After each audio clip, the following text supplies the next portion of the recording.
નમસ્કાર, આપ જોઈ રહ્યા છો ન્યૂઝ એટ 10. હું છું સંજીવની. બુલેટિનની શરૂઆત હેડલાઇન્સથી. અમિત શાહ ગુજરાત પ્રવાસે. અમદાવાદ અને ગાંધીનગરમાં વિવિધ વિકાસ કાર્યોનું કરશે લોકાર્પણ તથા શિલાન્યાસ.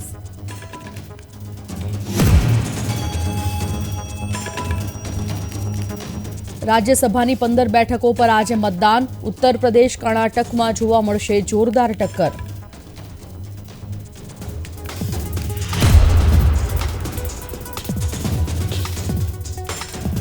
સ્ટાર બોલર મોહમ્મદ શમીની ઘૂંટીની થઈ સફળ સર્જરી. સોશિયલ મીડિયા પર પોસ્ટ કરીને આપી જાણકારી.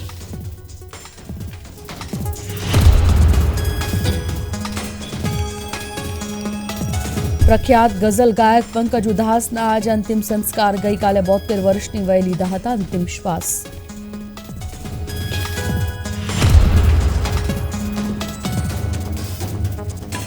રાજ્યના વાતાવરણમાં પલટો. અમદાવાદ, ગાંધીનગર સહિત અનેક વિસ્તારોમાં વધ્યું ઠંડીનું જોર.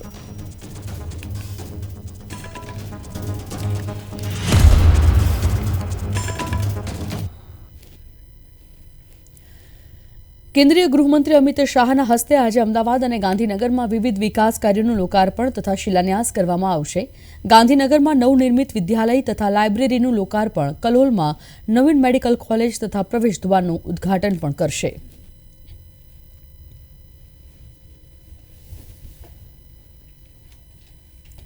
દેશના 3 રાજ્યોમાં રાજ્યસભાની 15 બેઠકો માટે મંગળવારે ચૂંટણી યોજાવા જઈ રહી છે. આવી સ્થિતિમાં જે રાજ્યોમાં મતદાન થવાનું છે તેમાં ઉત્તર પ્રદેશની 10, કર્ણાટકની 4 અને હિમાચલ પ્રદેશની 1 બેઠકનો સમાવેશ થાય છે. યુપી અને કર્ણાટકમાં ક્રોસ વોટિંગની શંકા છે, જ્યારે હિમાચલમાં કોંગ્રેસના ઉમેદવારની જીત લગભગ નિશ્ચિત માનવામાં આવી રહી છે. 15 રાજ્યોમાં રાજ્યસભાની 56 બેઠકો ખાલી છે. તેમાંથી 12 રાજ્યોની 41 રાજ્યસભા બેઠકો પર ઉમેદવારો બિનહરીફ ચૂંટાયા છે.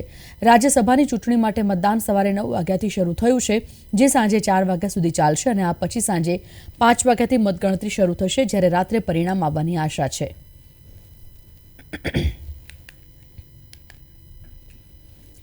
ખેડૂતોના આંદોલનનો આજે 15મો દિવસ. 29મી ફેબ્રુઆરી સુધી દિલ્હી કૂચ ટાળ્યા બાદ ખેડૂતો પંજાબ, હરિયાણાની શંભુ અને ખનૌરી બોર્ડર પર રોકાયેલા છે.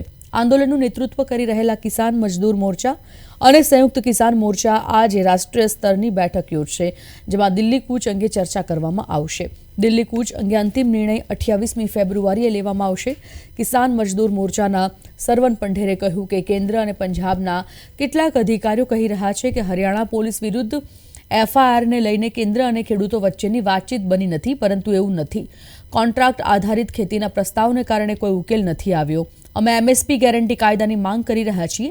આ કારણોસર વાતચીતમાં અડચણો ઊભી થઈ રહી છે.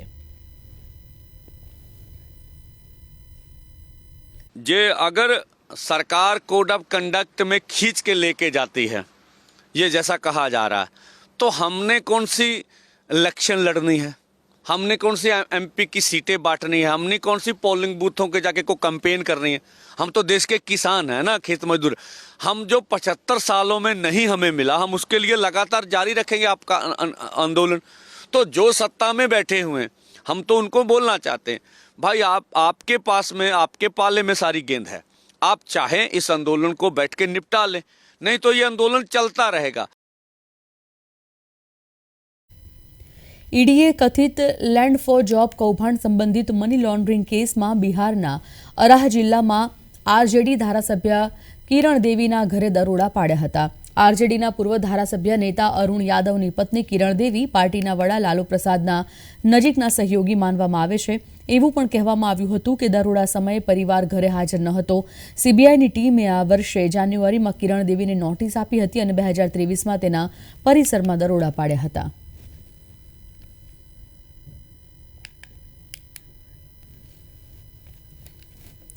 બિહારના પૂર્ણિયામાં પૂર્વ ડેપ્યુટી સીએમ તેજસ્વી યાદવની જનવિશ્વાસ યાત્રા દરમિયાન કાફલામાં સામેલી ગાડી કાર સાથે અથડાઈ હતી. અકસ્માતમાં એસ્કોર્ટ કારના ડ્રાઈવરનું મોત થયું હતું. મૃતકનું નામ મોહમ્મદ હલીમ હતું. તે મધુબની ટોપના સિપાહી ટોલાનો રહેવાસી હતો. આ અકસ્માત સોમવારે મોડી રાત્રે થયો હતો અને આ અકસ્માત 8 જવાન ઘાયલ થયા છે, જેમાંથી 3ની હાલત નાજુક હોવાનું કહેવાય છે. દરેકને જીએમસીએચ પૂર્ણિયામાં દાખલ કરવામાં આવ્યા છે.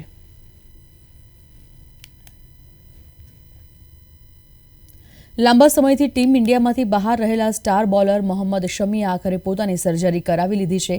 સ્ટાર બોલરે સોશિયલ મીડિયામાં પોસ્ટ કરી અને આ વિશે માહિતી આપતા જણાવ્યું કે તેને સાજા થવામાં સમય લાગશે. પોતાની ઈજા અંગે અપડેટ આપતા શમીએ કહ્યું કે તેની એડીનું ઓપરેશન સફળ રહ્યું છે. હું મારા પગ પર પાછો ઊભો થવા માટે ઉત્સુક છું. શમીએ કુલ 4 ફોટા શેર કર્યા છે, જેમાં તે હોસ્પિટલમાં દાખલ જોવા મળે છે.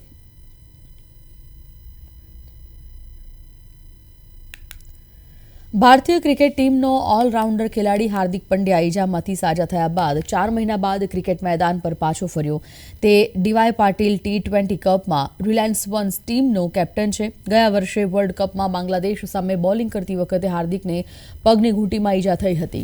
હાર્દિક ફિટ થયા બાદ તેની પ્રથમ ફ્રેન્ચાઇઝીમાં પાછો ફર્યો છે. તે IPL 2024માં મુંબઈ ઇન્ડિયન્સનું નેતૃત્વ કરશે. તેને રોહિત શર્માની જગ્યાએ MIનો કેપ્ટન બનાવ્યો છે.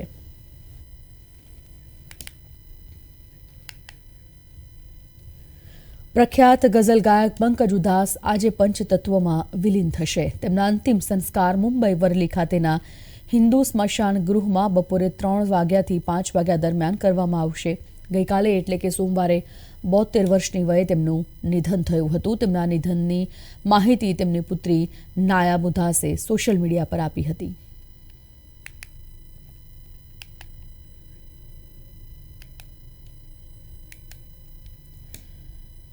દિલ્હી NCRમાં હવામાનની પેટર્ન બદલાઈ છે. રાષ્ટ્રીય રાજધાનીમાં અને તેની આસપાસના ઘણા વિસ્તારોમાં હળવા ઝરમર વરસાદ સાથે જોરદાર પવન ફૂંકાયો હતો. હવામાનમાં આવેલા આ બદલાવને કારણે તાપમાનમાં નજીવો ઘટાડો જોવા મળ્યો હતો. દિલ્હીમાં વહેલી સવારે હળવા વરસાદ વચ્ચે લોકો જોગિંગ કરતા જોવા મળ્યા હતા. હવામાન વિભાગે મંગળવારે દિલ્હી NCRના ઘણા વિસ્તારોમાં હળવાથી મધ્યમ વરસાદની આગાહી કરી હતી. દિલ્હીમાં 1 અને 2 માર્ચે પણ વરસાદ સાથે પવન ફૂંકાવાની શક્યતા હવામાન વિભાગે વ્યક્ત કરી છે.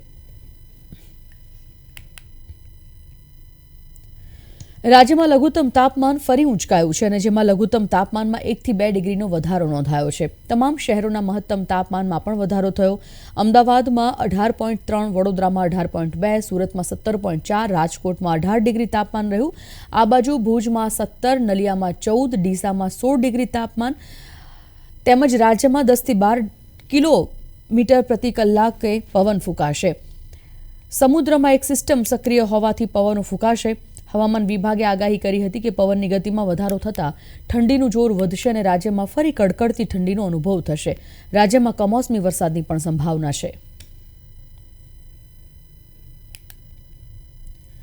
ગુજરાતની 26 લોકસભાની બેઠકો માટે ભારતીય જનતા પાર્ટી દ્વારા સેન્સ પ્રક્રિયા યોજવામાં આવી હતી અને આ માટે દરેક બેઠક દીઠ 3 નિરીક્ષકોની નિમણૂક પણ કરવામાં આવી છે. ત્યારે સુરત શહેર ભારતીય જનતા પાર્ટીની કાર્યાલય ખાતે આજે સેન્સ પ્રક્રિયા યોજવામાં આવી હતી, જેમાં પૂર્વ મંત્રી જયસિંહ ચૌહાણ, પૂર્વ મંત્રી દિલીપ ઠાકોર અને અમદાવાદના પૂર્વ મેયર મીનાક્ષી પટેલ સેન્સ પ્રક્રિયા માટે પહોંચ્યા હતા. બીજી બાજુ શહેર પૂર્વ ભાજપ પ્રમુખ નીતિન ભજીયાવાલા, સુરતના ઉદ્યોગપતિ અને ભાજપના કાર્યકર્તા ધીરુ ગજેરા અને શહેર ભાજપ મહામંત્રી મુકેશ દલાલે દાવેદારી નોંધાવી હતી. આ ઉપરાંત મહેસાણામાં પૂર્વ નાયબ મુખ્યમંત્રી નીતિન પટેલે પણ મહેસાણામાંથી ટિકિટની દાવેદારી કરી હતી. જનતા પાર્ટી તરફથી હું જયસિંહ ચૌહાણ, પૂર્વ શિક્ષણ મંત્રી, દિલીપભાઈ ઠાકોર, પૂર્વ કેબિનેટ મંત્રી, મીનાક્ષીબેન પટેલ, પૂર્વ મેયર અમદાવાદ, અમને ત્રણોને નિરીક્ષક તરીકે સુરત આજે મોકલેલા છે. પ્રક્રિયા સેન્સ લેવાની પ્રક્રિયા ચાલુ કરી દીધી છે. આ પ્રક્રિયામાં સુરતના જેટલી વિધાનસભાની અંદરથી જે કોઈ ઉમેદવારો હોય અથવા તેમના માટેનું તરફદારી કરતા હોય એવા મોરચાના, સંગઠનના, કોર્પોરેટરો અને જુનિયરો, સિનિયરો સંગઠન બધા દ્વારા અમે મળીશું, એમનો અભિપ્રાય લઈશું. જે કોઈ અભિપ્રાય આવશે એ અમે આવતીકાલે પાર્લામેન્ટરી બોર્ડ જે ગાંધીનગર તરીકે મુકામે મળવાની છે તે અમે આ રજૂઆત ત્યાં કરીશું, એમને આપીશું રિપોર્ટ અમારો અને પછી પાર્ટી જે નક્કી કરે એ કરશે. ગુજરાત વિધાનસભામાં વિરમગામના ધારાસભ્ય હાર્દિક પટેલે કહ્યું કે અમિત ચાવડાએ ખાનગી કંપનીમાં નોકરી ન મળતા હોવાનો આક્ષેપ કર્યો હતો. વિરમગામ માંડલમાં સ્થાનિક લોકોને નોકરી અપાય છે. સ્થાનિક રોજગાર મેળા, સ્થાનિક ITIના યુવાનોને સીધી ભલામણથી નોકરી અપાય છે. રાજ્ય સરકાર સરકારી નોકરી સાથે ખાનગી નોકરીઓમાં પણ પ્રાવધાન રાખે છે. ચૂંટણીઓ આવતા જ કોંગ્રેસ ખેડૂતો અને રોજગાર મુદ્દે નાગરિકોને ગુમરાહ કરે છે. સતત કોંગ્રેસ દ્વારા એ આક્ષેપ કરવામાં આવતો હોય છે કે સ્થાનિક કંપનીઓમાં સ્થાનિક લોકોને, સ્થાનિક યુવાનોને નોકરી નથી મળતી, પરંતુ કદાચ કોંગ્રેસને એ વાતની જાણકારી નહીં હોય કે સ્થાનિક આઈટીઆઈઓમાં સ્થાનિક કંપનીઓના જે હેડ હોય એ લોકો વર્ષે એકવાર ત્યાંના સ્થાનિક આઈટીઆઈના યુવાનોને પણ ડાયરેક્ટ કંપનીઓની અંદર નોકરી આપવાનું પ્રાવધાન કરેલું છે. ગુજરાતની અંદર અમદાવાદ જિલ્લો હોય, મહેસાણા હોય કે જામનગર હોય, આ તમામ જગ્યાએ સ્થાનિક યુવાનોને સરકારી નોકરીની સાથે સાથે ખાનગી કંપનીઓમાં પણ નોકરી મળે એના માટેના વિશેષ. હર્ષ સંઘવી ગાંધીનગર ખાતે ખેલરત્ન એવોર્ડ કાર્યક્રમમાં હાજર રહ્યા હતા. હર્ષ સંઘવીએ જણાવ્યું કે 2010માં ખેલ મહાકુંભની શરૂઆત થઈ હતી. કચ્છ અને ડાંગના છેવાડાના ખેલાડીને પૂછશો તો ખબર પડશે. જે ખેલાડીઓ પોતાના ગામથી વિજેતા થયા એ આજે દેશમાં વિજેતા થયા છે. ખેલ મહાકુંભમાં 66 લાખ લોકોએ રજીસ્ટ્રેશન કરાવ્યું. તેમણે વધુમાં જણાવ્યું કે 4500થી વધારે યુવાનોને 1,68,000થી ની સહાય કરવામાં આવી. કુલ 44 ખેલાડીઓને 1.38 કરોડથી વધારે ચેક વિતરણ કરવામાં આવ્યા હતા. 1,68,000 રૂપિયા પ્રતિ બાલક, પ્રતિ વિદ્યાર્થીની પાછળ રાજ્ય સરકાર દ્વારા 1,68,000 રૂપિયા એની પાછળ ખર્ચ કરવામાં આવે. એ બાલકને, એ યુવાનને એના જીવનમાં આગળ વધે તે માટે સંપૂર્ણ મદદ કરવામાં આવે. અને આપણી પાસે આજે આવા અનેક યુવાનો છે જેને ગુજરાતને અનેક મેડલો અપાવ્યા છે. તમને સૌને હું ખૂબ ખૂબ અભિનંદન આપું છું. આવી DLSS યોજનાના માધ્યમથી આપણે રાજ્યના कितनी संख्या पहुंची ये साल DLSS में? 4,500 યુવાનોને, 4,500 થી વધારે યુવાનોને આ રીતે 1,68,000 રૂપિયાની ડાયરેક્ટ સહાય કરીને એનું ભણતર, એનું રમતગમતની ટ્રેનિંગ એ રાજ્ય સરકાર દ્વારા દર વર્ષે એની ચિંતા કરવામાં આવે છે. આ મેડલોની સંખ્યા જે આ વર્ષે જુઓ છો ને, આ મેડલોની સંખ્યા તમે લખી રાખજો કે ગુજરાતનું ભવિષ્ય રમતગમત ક્ષેત્રે ખૂબ ઉજ્જવલ છે. ભારતમાં યુએસ એમ્બેસેડર એરિક એમ ગાર્સેટીએ સોમવારે અમૃતસરમાં સુવર્ણ મંદિરની મુલાકાત લીધી હતી અને શ્રી હરિમંદિર સાહિબની પૂજા અર્ચના કરી હતી. એસજીપીસી પ્રમુખ હરજિંદરસિંહ ધામીએ મંદિરમાં ગાર્સેટીનું સ્વાગત કર્યું હતું. ગાર્સેટીએ મંદિરના લંગર ઘરમાં વપરાતા વાસણો પણ ધોયા હતા. ગાર્સેટીએ મંદિરમાં ઉષ્માભર્યું સ્વાગત કરવા બદલ ધામી અને અન્યનો પણ આભાર માન્યો હતો. Mother and father came here to the Golden Temple when they were just married in their 20s. And as a child, they told me stories of coming to this beautiful place, a place where not only you could feel its beauty, but you could see its beauty. And it's been a dream of mine to come to the Golden Temple ever since I was a little boy. Today, that dream came true. And I want to thank Mr. President and the hosts that I've had here who welcome me not just as a friend of the Sikh community, of the Punjabi community, but just as a friend of humanity. સાંસદ દિશા નિર્દેશ અંતર્ગત નવસારી જિલ્લામાં સ્વચ્છતા સાથે જ કુપોષણ મુક્ત નવસારી અભિયાન યોજાયું હતું. જે અંતર્ગત વિવિધ કામોના લોકાર્પણ સાથે જ યોજનાને વેગવંતી બનાવવા માટેનો કાર્યક્રમ યોજાયો હતો. નવસારીના સાંસદ અને ભાજપ પ્રદેશ પ્રમુખ CR પાટીલની ઉપસ્થિતિમાં કાર્યક્રમ યોજાયો હતો. ત્યારે જિલ્લાના 389 ગામોમાં થયેલી કામગીરી અને ગામડાઓમાં કચરાના યોગ્ય નિકાલ માટે ગ્રામ પંચાયતોને 127 જેટલી કચરા ગાડી, ટ્રેક્ટર વિતરણ કરવામાં આવ્યું હતું. મેં કીધું આ નવસારી તો છે ને સંસ્કારી નગરી છે, આમાં લોકો સાંભળવા આવ્યા હશે, ડાયરામાં ચોક્કસપણે ઇન્વોલ્વ હશે, પણ અસંસ્કાર જેવું કંઈ ના કરે. તમે ચિંતા ના કરો, તમે જમી લો. અને કોઈ પણ જાતના કોઈ પણ બનાવ વગર આખો કાર્યક્રમ સફળતાપૂર્વક પૂર્ણ થયો. એના માટે અમને બધાને ફરીથી અભિનંદન આપું છું. ખાસ કરીને સ્વચ્છતા અભિયાનમાં અમે 389 ગામોને સ્વચ્છતા અભિયાનમાં આવરી લીધા જિલ્લાના, અને એની અંદર લગભગ 582 ટન જેટલો કચરાનો 3 મહિનામાં નિકાલ કર્યો. આ કાર્યક્રમ અમે આપણા આદરણીય સાંસદ શ્રી CR પાટીલ સાહેબના માર્ગદર્શન હેઠળ થયો. એગ્રો ડીલર મહાસંમેલન 2024 ગાંધીનગર ત્રિમંદિર અડાલજ દાદરાનગર કન્વેન્શન હોલ ખાતે યોજાયું હતું, જેમાં સમગ્ર ગુજરાત રાજ્યમાંથી અંદાજિત 10,000 જેટલી સંખ્યામાં એગ્રો ડીલર્સ વેપારીઓ, પ્રતિષ્ઠિત કંપનીઓ વગેરે ઉપસ્થિત રહ્યા હતા. જોકે સરકારે એગ્રો ડીલર્સ વેપારીઓની માંગણી સ્વીકારી લેતા તેમણે આભાર સંમેલન યોજ્યું હતું, જેમાં મોટી સંખ્યામાં રાજ્ય બહારથી પણ લોકો આવ્યા હતા.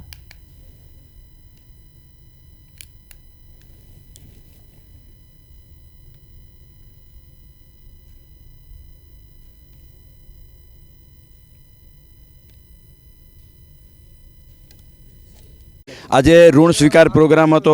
કેન્દ્ર સરકાર શ્રી દ્વારા અમારી જે માગણીઓ હતી 2015થી એનો સ્વીકાર કરવામાં 2019માં આવેલો હતો. એટલે એમના ઋણ સ્વીકાર પ્રોગ્રામ તરીકે પણ અમે આ સમગ્ર ગુજરાતમાંથી અંદાજે 10,000 કૃષિ વિક્રેતાઓ અહીંયા મળી રહ્યા છીએ. ઉપરાંત બીજા રાજ્યોમાંથી પણ અંદાજે 100 લોકો અહીંયા આવેલા છે. અને આ પ્લેટફોર્મ પરથી અમે લોકોને સંદેશ આપવા માગીએ છીએ કે ખેડૂતો અને ખેતીનું હિત જળવાય એવું ઉચ્ચ અને માર્ગદર્શન, સાચું માર્ગદર્શન મળે એવી અમે આ પ્લેટફોર્મ પરથી દરેક કૃષિ વિક્રેતાઓને અપીલ કરીએ છીએ. ઉપરાંત સામાજિક પ્રવૃત્તિઓ, જે સામાજિક જવાબદારીઓ છે, જેવી કે વૃક્ષારોપણો છે, બ્લડ ડોનેશન કેમ્પો છે, બ્લડ ડોનર ડિરેક્ટરીઓ છે, એ પણ અહીંયા ખુલ્લી મૂકવા માગીએ છીએ. અને કોરોના જેવી મહામારીમાં પણ અમે અમારું યોગદાન આપેલું છે. અને ભવિષ્યમાં સરકારશ્રીની કોઈ પણ ખેડૂતલક્ષી યોજનાઓ હશે એમાં અમે સંપૂર્ણ સાથ અને સહકાર આપીશું. અને જે મોદી સાહેબનું વિઝન છે ખેડૂતોની આવક ડબલ કરવામાં, એમાં અમે સંપૂર્ણપણે સહયોગ અને સમગ્ર ગુજરાતમાંથી એકે તાલુકો પણ બાકી નથી, જિલ્લો તો નહીં પણ તાલુકો પણ નથી. અને લગભગ 10,500 વ્યક્તિ હાજર છે. આ સિવાય આઉટ સ્ટેટના લગભગ 700 જે ખેતીવાડીને જે અમારા રિટેલ ડીલરો જે વેચાણ કરે એને લાયસન્સ હોલ્ડર હોય, લાયસન્સ વગર વેચી ન શકે. તો એવું ગેજેટ હતું બીએસસી એગ્રી વગર ન વેચે, પણ સરકારે 12 દિવસનો ક્રેશ કોર્સ બનાવી એગ્રીકલ્ચર યુનિવર્સિટીમાં ડિપ્લોમા કોર્સનું સર્ટી આપી અને બધાના લાયસન્સ જીવન. સુરત મહાનગરપાલિકા દ્વારા આજથી શહેરના રસ્તાઓ પર 50 જેટલી ઇલેક્ટ્રિક બસો દોડાવવાની શરૂઆત કરવામાં આવી છે. અદ્યતન ટેકનોલોજી અને સુવિધા સાથેની એક બસની કિંમત 1.68 કરોડ રૂપિયાની છે, જે બસમાં આગળ અને પાછળ બંને બાજુએ સીસીટીવી કેમેરા લગાવવામાં આવ્યા છે. આ ઉપરાંત બસમાં કેટલા મુસાફરોની સંખ્યા છે તેના પર બાજ નજર રાખવા માટે 360 ડિગ્રી સુધીના કેમેરા પણ ઉપલબ્ધ કરવામાં આવ્યા છે. આ સાથે અન્ય સુવિધાઓનો પણ બસમાં સમાવેશ થાય છે, જેમાં 35 જેટલી બસો ઓએનજીસીની સરથાણા અને 15 જેટલી બસો ઉધનાથી સચિન રૂટ પર દોડાવવા માટેની જાહેરાત કરવામાં આવી છે. એક રીતે સુરત મહાનગરપાલિકા દ્વારા શહેરમાં ટ્રાન્સપોર્ટેશનની સુવિધામાં અદ્યતન ટેકનોલોજીનો ઉપયોગ કરવામાં આવ્યો છે. નવસારી હાઈસ્કૂલ ખાતે સોમવારે ચેમ્બર ઓફ કોમર્સની ચૂંટણી યોજાઈ હતી, જેમાં મહાજન પેનલ અને વિકાસ પેનલ વચ્ચે મહાજંગ જામ્યો. આ ચૂંટણીમાં મહાજન પેનલના રાજેન્દ્રભાઈ દેરાસરિયાની ભવ્ય જીત થઈ હતી. નવસારી ચેમ્બર ઓફ કોમર્સ વર્ષોથી પોતાના સભાસદોને વચ્ચે સુમેળ સાધી ચૂંટણી ટાળવામાં આવતી હતી, જેમાં ચેમ્બરના પ્રમુખ અને ઉપપ્રમુખને નિર્ણાયક સભ્યો દ્વારા પસંદગી કરવામાં આવતી હતી. પરંતુ વર્ષોથી નવસારી ચેમ્બર ઓફ કોમર્સની સ્થિતિ નિષ્ક્રિય બની ગઈ છે, જેને પગલે આ વખતે ચૂંટણી થકી ચેમ્બર ઓફ કોમર્સના પ્રમુખ તરીકે રાજેન્દ્રભાઈ દેરાસરિયાની વરણી થઈ, જ્યારે કે ઉપપ્રમુખ તરીકે હરીશભાઈ મંગલાણીની વરણી થઈ છે. જીત મળી છે એટલે હર્ષનો વિષય છે જીત એટલે. પણ આ જીત મારા બધા જે માજી પ્રમુખો જેમણે મને આ હોદ્દા માટે પસંદ કર્યો છે, અને આ ખરેખર તો અમારામાં ચેમ્બરમાં એવું કંઈ જીત હારનો હોતો નથી. વિનોદભાઈ બી સક્ષમ મારા હરીફ હતા, પણ હવે બધા માજી પ્રમુખો જે મારી પસંદગી કરી છે એ લોકોની જીત છે અને ચેમ્બરની જીત એ ચેમ્બર ઓફ કોમર્સના સભાસદોની છે જે અમને જીત અપાઈ છે. ખરેખર હું એમ લોકોનો આભારી છું. અને અમે પહેલે જ કહ્યું હતું કે મહાજન પેનલની જીત થશે, કેમ કે આ મહાજનોની પેનલ છે, જેથી મહાજનો પેનલની જીત થશે એવું અમે પહેલેથી જ કહેતા આવ્યા. અને આજે પણ કહ્યું છે કે આ મહાજન પેનલ છે અને મહાજનોની છે. અમે સાથે રહીને કામ કરીશું. જ્યાં પણ જ્યારે પણ મહાજનોની જરૂર પડશે ત્યારે અમે પડખે રહીશું. વોટર પ્યોરિફિકેશન અને ટ્રીટમેન્ટ ઉદ્યોગના સૌથી મોટા, વિશ્વસનીય અને સૌથી મોટા association water purification and treatment association of Gujarat 29મી ફેબ્રુઆરીથી 2 માર્ચ સુધી ગાંધીનગરમાં મહાત્મા મંદિર ખાતે દક્ષિણ એશિયાના સૌથી મોટા વોટર એક્સપો વેબટેગ વોટર એક્સપો 2024ની 8મી એડિશનનું આયોજન કરાયું છે. 8મી એડિશન એવા વોપટેગ સાથે વોટર એક્સપો 2024માં વોટર અને વેસ્ટ વોટર મેનેજમેન્ટ સેક્ટરમાં લેટેસ્ટ ટેકનોલોજી દર્શાવતી ભારત તથા આંતરરાષ્ટ્રીય સ્તરની અગ્રણી કંપનીઓ ભાગ લેશે. એક્સપો સમગ્ર ઉદ્યોગના લોકોને એક સાથે લાવશે અને બિઝનેસ ડેવલપમેન્ટ, નેટવર્ક શેર કરવા અને નવીનતમ વોટર સોલ્યુશન શોધવા માટેની અનોખી તક પૂરી પાડશે. વાપટેગ એ પાણીના ક્ષેત્રે સંકળાયેલી મોર દેન 1200 કંપનીઝનું સ્થપાયેલું, ગુજરાતની કંપનીઓનું સ્થપાયેલું એસોસિએશન છે, જેમાં અમે વોટર અને વેસ્ટ વોટરના પ્યોરિફિકેશનના ક્ષેત્રમાં અમે કામ કરીએ છીએ. આ એસોસિએશનની લગભગ 8મું એક્સપો અમારે ગુજરાતમાં અત્યારે ગાંધીનગરમાં મહાત્મા મંદિર ખાતે તારીખ 29 ફેબ્રુઆરી, 1 અને 2 માર્ચ એ રીતે 3 દિવસ માટે અમારો એક બહુ જ મોટો એક્સપો થવા જઈ રહ્યો છે. રિલાયન્સ ઇન્ડસ્ટ્રીઝ અને રિલાયન્સ ફાઉન્ડેશને આજે ભારત અને સમગ્ર વિશ્વના ઇજાગ્રસ્ત, પ્રતાડિત અને ભયગ્રસ્ત પ્રાણીઓના બચાવ, સારવાર, સંભાળ અને પુનર્વસન પર ધ્યાન કેન્દ્રિત કરવા માટેની એક છત્ર પહેલ વનતારા કાર્યક્રમની જાહેરાત કરી છે. ગુજરાતમાં રિલાયન્સના જામનગર રિફાઇનરી સંકુલમાં આવેલા ગ્રીન બેલ્ટની અંદર 3000 એકરમાં ફેલાયેલા વનતારાનો ઉદ્દેશ વૈશ્વિક સ્તરે સંરક્ષણ પ્રયાસોમાં અગ્રણી પ્રદાનકર્તાઓમાં સ્થાન મેળવવાનો છે. ત્યારે પ્રાણી સંભાળ અને કલ્યાણના અગ્રણી નિષ્ણાંતો સાથે કામ કરી વનતારાએ બચાવ કરેલા પ્રાણીઓ સુખેથી રહી શકે તે માટે 3000 એકરની વિશાળ જગ્યાએ જંગલ સાથે સામ્યતા દર્શાવતા કુદરતી, સમૃદ્ધ, હરિયાળા અને લીલાછમ રહેઠાણમાં રૂપાંતરિત કરી છે. આપણને પહેલા જે હાથીનું રેસ્ક્યુ સેન્ટર છે એ આપણને બધા જોયા, જે ગજનું અમે સેવા કરીએ છીએ એ બધાને આપણને બધા ત્યાં હોસ્પિટલ જોયું, ત્યાં કિચન જોયું, એના પછી ત્યાં જે કિચનમાં રસોઈ ઘર છે એ પણ તમને જોયું, જે અમે લડ્ડુ બનાવીએ છીએ, ખીચડી બનાવીએ છીએ અને આખું અમે સેવાનું કામ કરીએ છીએ. તો આ જે છે આ સેવાલય છે, આ ચિડિયાઘર નથી. અમે આ પ્રાણી સેવાલય કરે છે, અહીંયા સેવાનું જ કામ. અને હાથીમાં અમારી પાસે હમણાં સુધી અમે 200થી વધારે હાથીને રેસ્ક્યુ કર્યા છે, અહીંયા લાવ્યા છે. 600 એકરમાં આખો જંગલનું વાતાવરણ બનાવ્યું છે. ત્યાં અમે લેક, જે મોટું તલાવ કહેવાય, એ પણ બનાવ્યું છે. 10-12 એકરના તલાવ, આવા 3-4 તલાવ બનાવ્યા છે. અને જે બીમાર હાથી હોય, જે હાથી માનસિક અને શારીરિક રૂપથી જેને મદદનું જરૂર, જેને રાહતનું જરૂર, એ અમે અહીંયા કરીએ છીએ. બુલેટિનમાં અત્યારે બસ આટલું જ. નમસ્કાર.